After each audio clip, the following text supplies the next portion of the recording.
সকালবেলা বাড়িতে 5 ভাই বোনের দারুণ হুলস্থুল। আজ স্কুলে ফ্যান্সি ড্রেস প্রতিযোগিতা। সবাই ব্যস্ত নিজেদের পোশাক গুছাতে।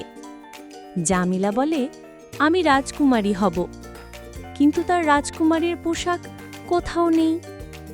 ওবায়দুল্লাহ হাই তুলে বলে, তুমি রাজকুমারী না, তুমি রাজকুমারীর গার্ড হবে, জামা খুঁজে লাভ নাই।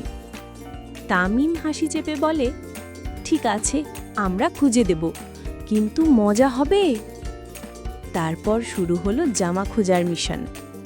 নিয়ামত আলমারি ঘেটে পায় একটা পুরনো ঝলমলে চাদর। সামিউল তো বাথরুম থেকে নিয়ে আসে মায়ের ফাটা শাড়ি। সবাই মিলে জামিলার গায়ে সাজিয়ে দিল। মাথায় মুরগির পালক, হাতে ছাতা, গলায় খেলনা চেন। জামিলা আয়নায় দেখে চিৎকার করে বলে, আরে আমি রাজকুমারী না, আমি তো পাখি ছাতা মিক্সড কিছু।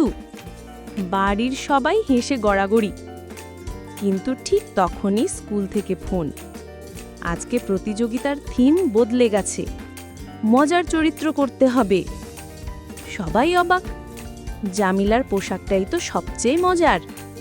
স্কুলে গিয়ে জামিলা প্রথম পুরস্কার জিতে নিল। পুরস্কার হাতে নিয়ে বলল, দেখেছ, সবাই মিলে কাজ করলে যা হয়। শিক্ষণীয় বার্তা, হাসি মজা করলেও কারো সাহায্য করতে পিছু পা হওয়া উচিত নয়। একসাথে কাজ করলে অসম্ভবও সম্ভব হয়ে যায়। হ্যালো ছোট বন্ধুরা, স্বাগতম কার্টুন ফর কিডস বিডিএ। মজার গল্প, হাসির ঝলক আর শেখা সব একসাথে।